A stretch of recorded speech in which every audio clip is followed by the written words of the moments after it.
Welcome to SVG-TV News for Friday, December 15, 2017. I am Rochelle Batiste with the details.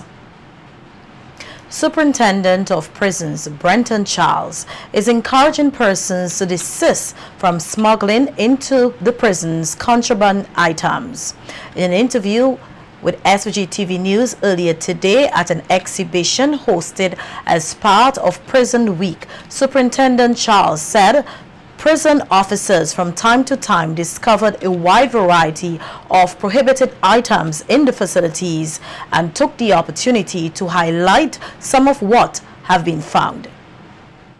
You see, this is a packet that came today, and in it we can see 2 cellular phones, we can see tobacco, we can see marijuana. This is a charger, there's a lighter, nicotine. And in the back there's a power pack for charging in this.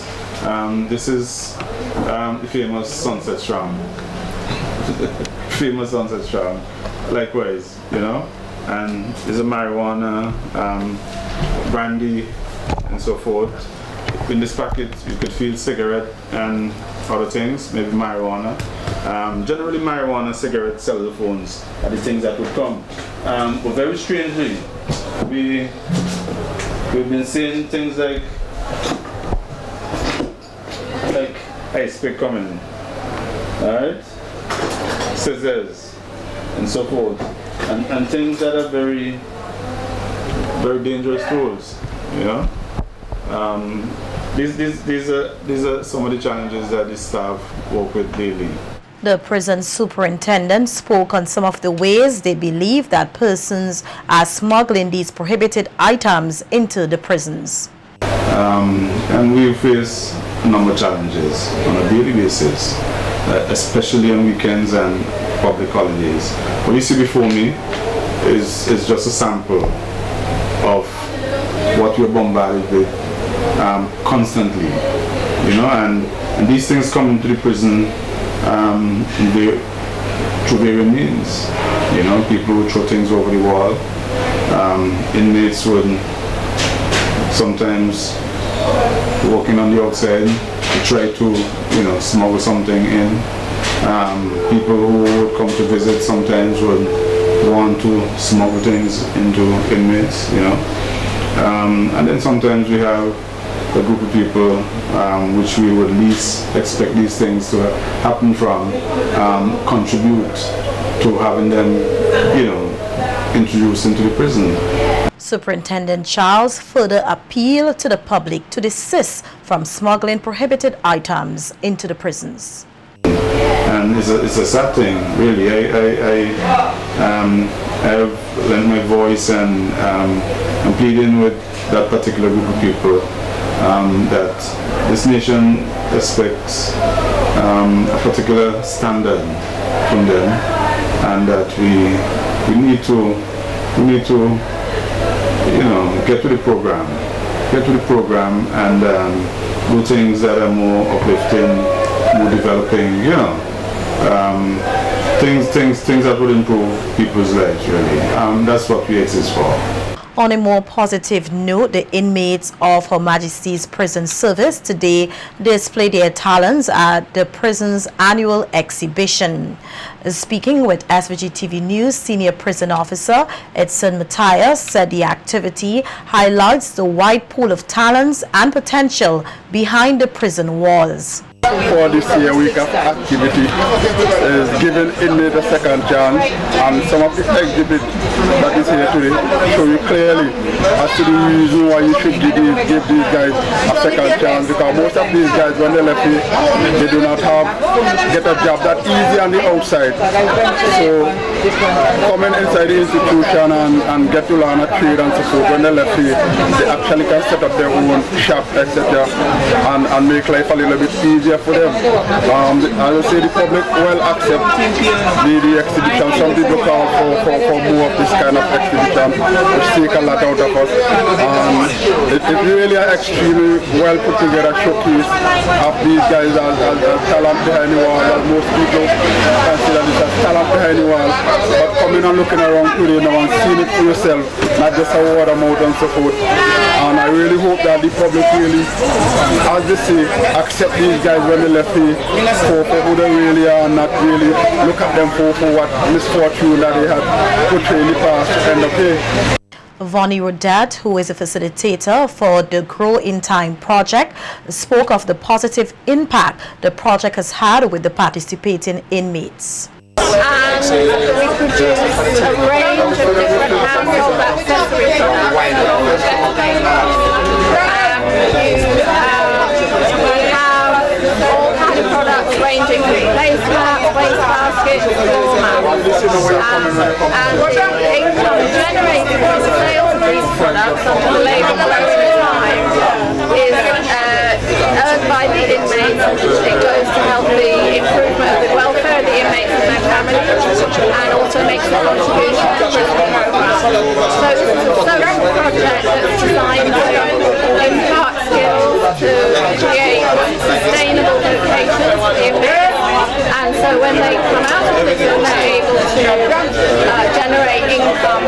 We're building on the marketing side now, and anyone who buys these products is helping to reduce crime in one aspect, as well as help the inmates and their families. Superintendent of Prisons Brenton Charles said such exhibition go a long way in creating a spirit of camaraderie amongst the inmates. It is something that I know lifts their spirits and so forth. And it's something that we hope and plan to continue to develop in years to come. In fact, we're hoping that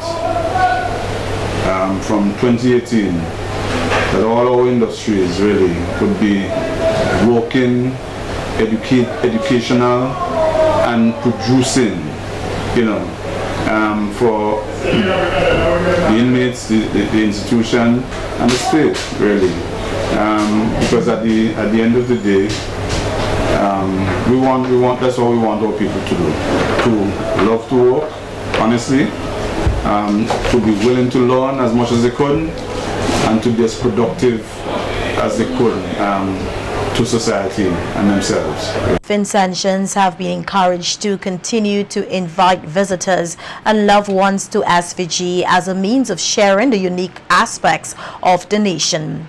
This encouragement comes from Minister of Tourism Cecil Sasmaki as he spoke at a ceremony yesterday afternoon commemorating the first of many flights out of Canada through Air Canada Rouge.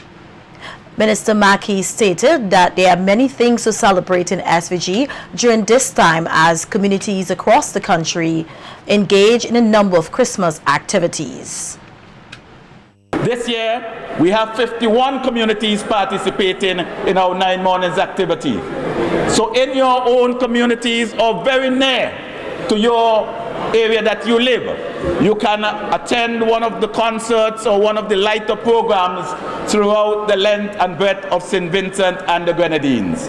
And you're also here when we are enjoying our best cruise season ever. Virtually every day we see a cruise ship in Port Kingston and also in other ports in the Grenadines.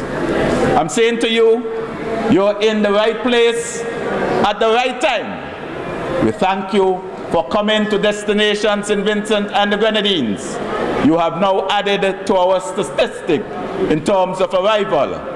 And we want to say thank you in a very special way. Do enjoy your stay in St. Vincent and the Grenadines and encourage your family, your friends, your loved ones to come to the destination as well. Thank you very much. Enjoy your stay in St. Vincent and the Grenadines. Chief Executive Officer of the Tourism Authority, Glenn Beach, highlighted some positive things SVG can look forward to from Air Canada in the near future. This really has been a historic year for St. Vincent and the Grenadines. We've had the chartered flights, now we're dealing with the regularly scheduled flights. As a matter of fact, we have another red eye coming in on Sunday morning at approximately 3 a.m. Sunwing will be coming in. They are full also with approximately 180 passengers. As a matter of fact, we just got word from Sunwing that they're putting on one of their new planes so that they would be able to take more luggage in the flight coming in. Next week, Thursday, Air Canada Rouge will return, and from now until I think it is April 14th, Air Canada Rouge will be coming in here weekly, every Thursday.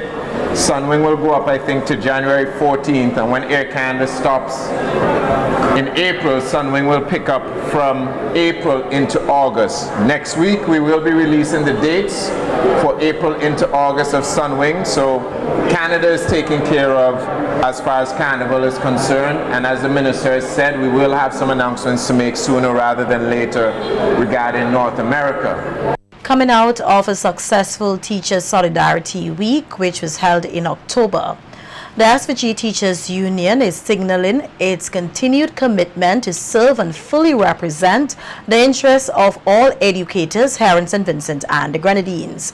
Speaking on the union's televised program, SVG-TV Speaks, aired on SVG-TV on Thursday evening, President of the union, Oswald Robinson, expressed gratitude to all educators, major stakeholders and other well-wishers for their support throughout the week of activities, which highlighted a number of issues affecting the nation's educators.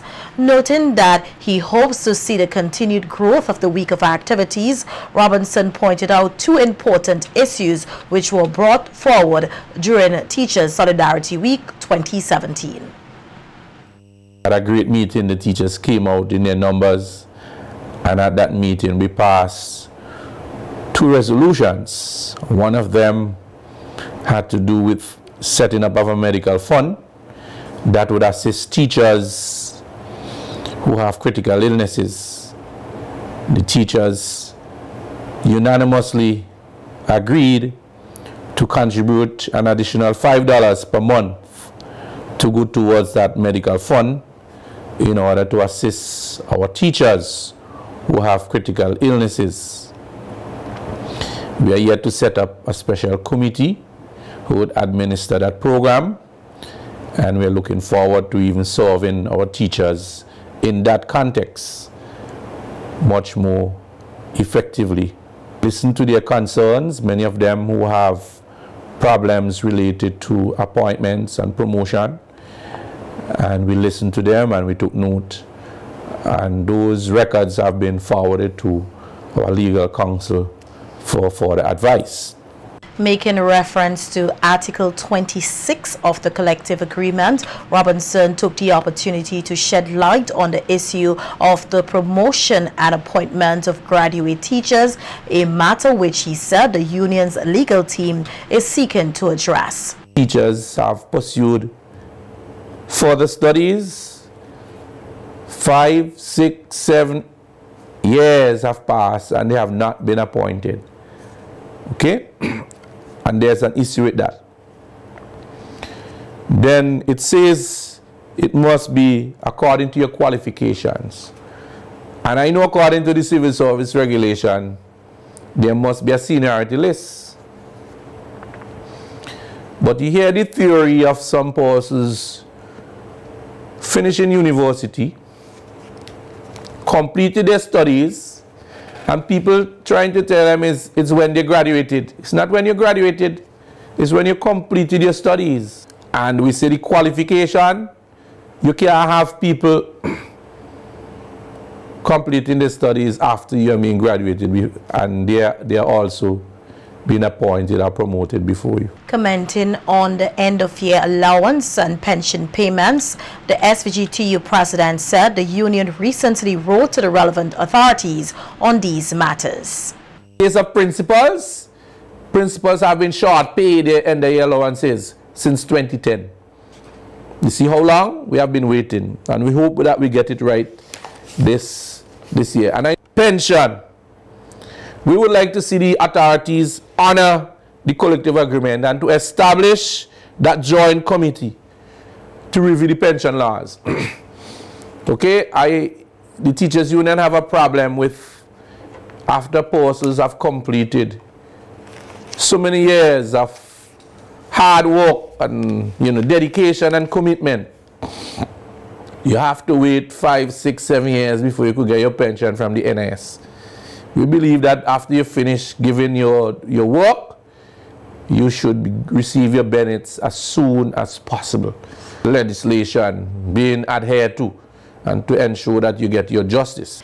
With the union's executive election slated for February next year, Robinson is encouraging members to get involved in the process and contest for the various positions which will be opened for election. Robinson, who has served as president for the past 3 consecutive terms, noted that the election period is a very exciting time for the union and wished the new executive well as they work together to serve the nation's educators. Forward that you will have a new president, we would have a new president, because I'm not going to contest. I've done 3 consecutive terms and it's time to take a little rest, a little back seat and see the union advance and move on.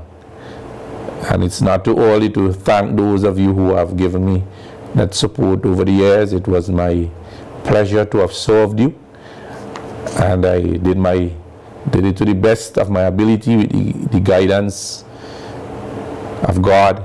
And I want to thank members of the executive who give me all the support, and those of you to the general public who have given me encouragement throughout the years.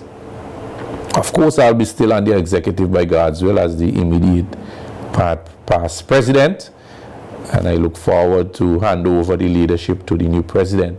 With 7 of the 11 countries and territories in the Caribbean validated as having eliminated vertical transmission, interim chair of the Caribbean Regional Network of Persons Living with HIV and AIDS, Vincentian Winfield Tannis Abbott, is of the view that the Caribbean can also work together to put an end to the HIV/AIDS epidemic.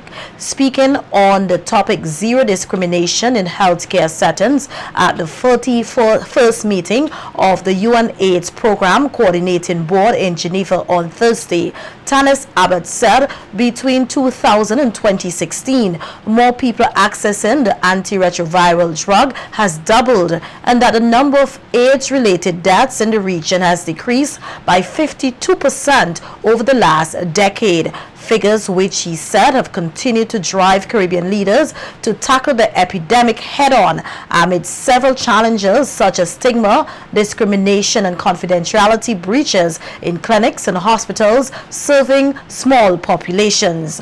Questioning the view as to whether or not the region can claim that their efforts are reaching all the populations infected and affected by HIV, especially the young people, a key population. Tannis Abbott noted that according to the 2017 UN AIDS Global AIDS Update, while the region has made solid progress towards achieving the 90-90-90 targets, key gaps remains. The interim chair of the Caribbean Regional Network of Persons Living with HIV and AIDS stressed that the region's commitment to sustainability requires the continuous involvement of young people and call on the relevant authorities to remain ever vigilant if they are to close the gaps, further noting that comprehensive and consistent efforts are required to eliminate healthcare discrimination in the Caribbean.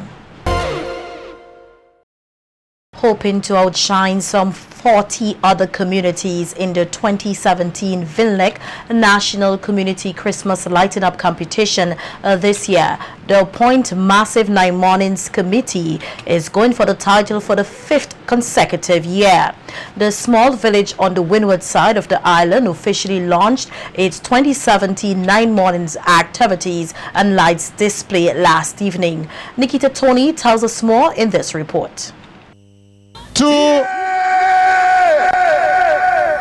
Lights on! Known for their creative light displays, the Point Massive 9 Mornings Committee will this year aim to secure a 5th consecutive title in the National Community Lighting Up competition. At the official launch on Thursday evening, patrons witnessed the lighting up of the square in the small Wynwood community. In his remarks, Deputy Chairman of the National 9 Mornings Committee, NMC, Lennox Bowman, thanked the Point Massive Group and the overall Point community for their consistent contribution to the enhancement of the National 9 Mornings product. On behalf of the National 9 Mornings Committee, I want to say thank you very much for your continued support for the festival, your continued support for culture, and your continued support to ensure that St. Vincent and the Grenadines remains the #1 place that people will think about when they talk about Christmas. Bowman further urged the patrons gathered, as well as other aspiring visitors, not to take the effort put in by the residents in getting the display together for granted. The things that we have in Point is that nobody interferes with any lights. And for that, you young ones, I want you to give yourself a round of applause. Come on, clap them. We all enjoy it.